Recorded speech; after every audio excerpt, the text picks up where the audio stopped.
Dom André, mais uma vez aqui no canal, tentando mais uma vez gravar a quinta parte do vídeo que se iniciou essa série de budista a umbandista, né? Já contei para vocês aqui no vídeo anterior, o vídeo 4, como foi que eu lidei com o problema de obsessão do parente lá, né? Enfim, quem não viu, peço que por favor volte lá no começo, assista o 1, o 2, o 3, o 4, para entender todo o contexto certinho. Eu vou contando dentro de um contexto de linearidade, para ninguém ficar perdido. De como eu me tornei de budista a umbandista, né? E aí, nesse vídeo aqui, eu vou tratar sobre quando foi que eu acabei começando a frequentar a Umbanda de vez, né? Então, eu ainda praticava o yoga, né? Acompanhava os trabalhos de yoga com a professora Fernanda Zanini, outros grupos de estudo também, de ocultismo também. Fazia meus estudos independentes, gostava muito de rosacrucianismo e teosofia, como gosto até hoje, né? Porém, vou gravar depois um outro vídeo falando sobre o porquê que eu acabei não ficando nessas ordens, né? Enfim.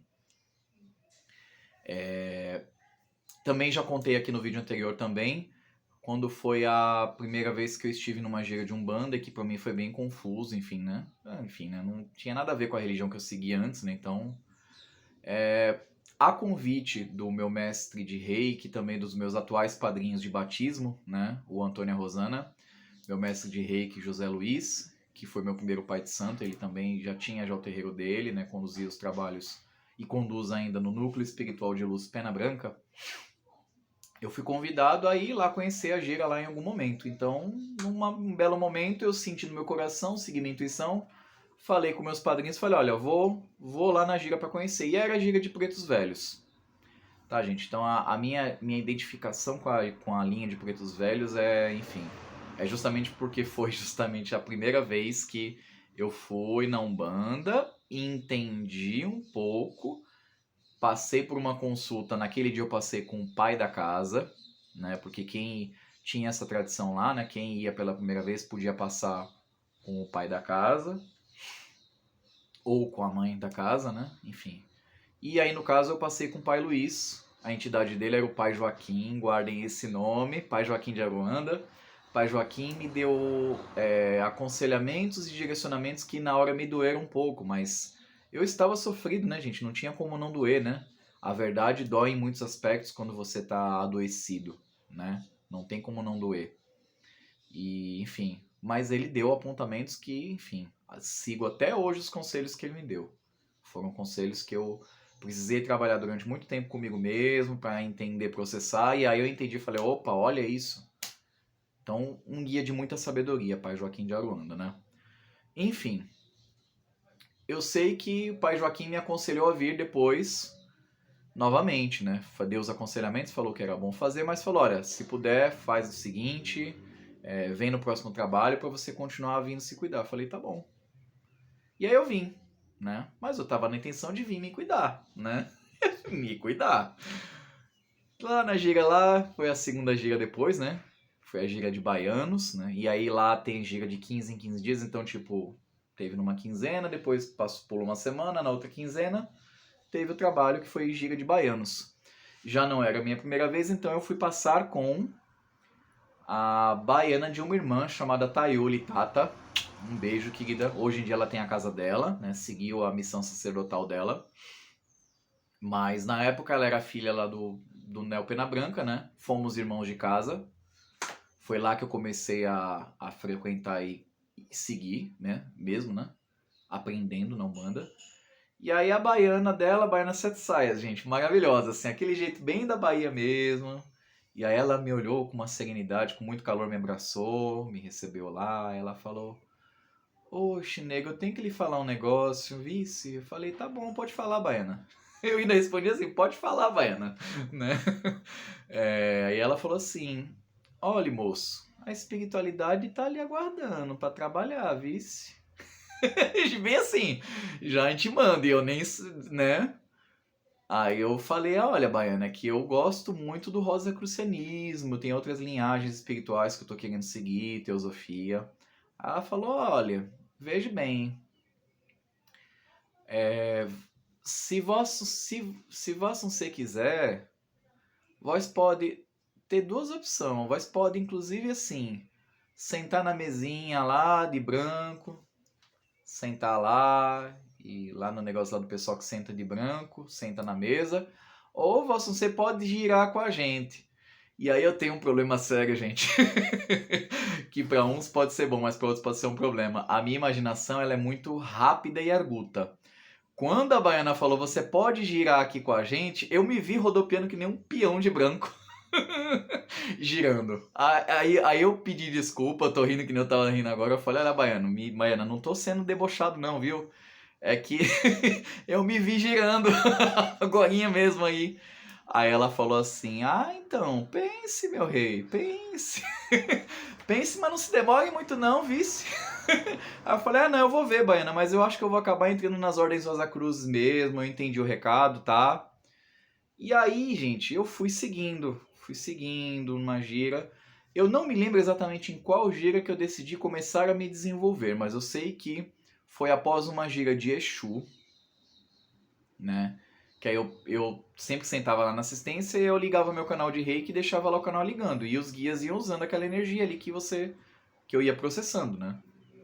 E pra quem é reikiano e trabalha na Umbanda, isso também não é mistério nenhum, gente, mas enfim. Porém, na gira de Exu, a energia foi muito mais forte. A minha mão direita, ela ficava assim, tremendo, assim como ela tá agora. Involuntário. Aí o pessoal ficou só olhando. A mãe pequena da casa, que era casada com o pai Luiz na época, ela olhou e falou: Ô, nego, por que você não vem desenvolver aqui com a gente, não, nego? Né?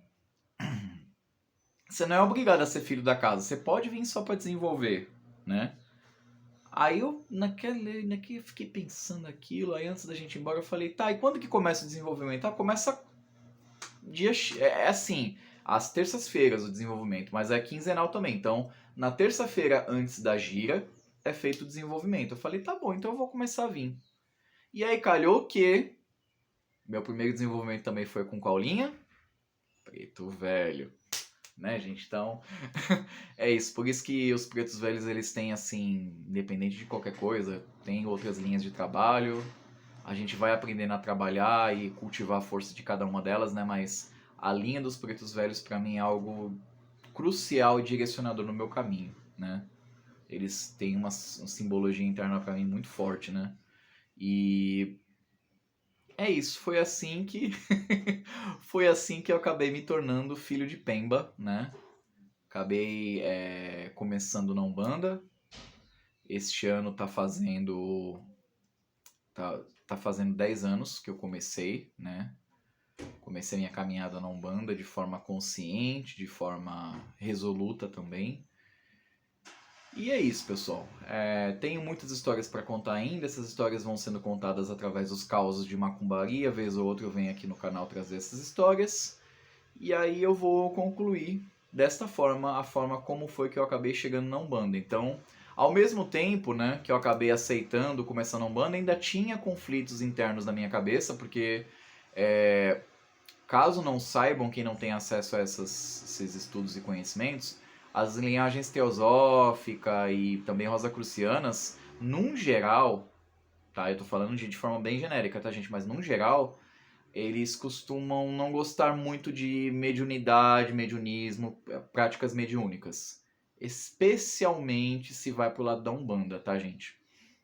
Sim, tem gente da Sociedade Teosófica que não tem essa cabeça, mas teve uma vez que eu tive uma discussão online, em rede social, pelo Facebook, com o Frater Rosa Cruz e também com um jovem da Sociedade Teosófica, porque eles estavam bem ali naquela coisa do Papi, enfim, né? E o Papi, o Gerhard Coase, né? Conhecido como Papi, ele tinha deixado alguns textos falando sobre a não procedência, né? De uma coisa com a outra. Nem lembro se foi texto do Papi, mas eu sei que eram textos de ocultistas assim consagrados. E aí eu rebatendo, eu falei, não concordo. Você tem que colocar no contexto da época que se enxergava dessa forma. Será que dessa forma a gente tem que continuar enxergando a mediunidade dessa forma? E aí eu não aceitava esse julgamento, porque ao mesmo tempo que eu continuava lendo e estudando sobre o ocultismo, eu estava me desenvolvendo mediunicamente, como médium. Então eu não considerava que o que foi escrito lá atrás, antes do século XX, aliás, um pouco antes do século XX para o século XX, continuasse válido sobre mediunidade. Porque as formas de manifestação mediúnica elas foram mudando durante, assim, um curto espaço de tempo, de forma muito rápida. Então, não é válido a gente manter a nossa visão cristalizada, sendo que as coisas mudaram, né? A gente tem que ter essa relação dialética, né? Entender que as coisas fazem parte de um contexto, de um todo, e entender que naquele contexto é de um jeito, depois no outro contexto é de outro, né? Então, quem sabe um dia eu conte esse caos aí pra vocês também, tá bom? Então foi assim, como diga Chicó, só sei que foi assim. Saravá.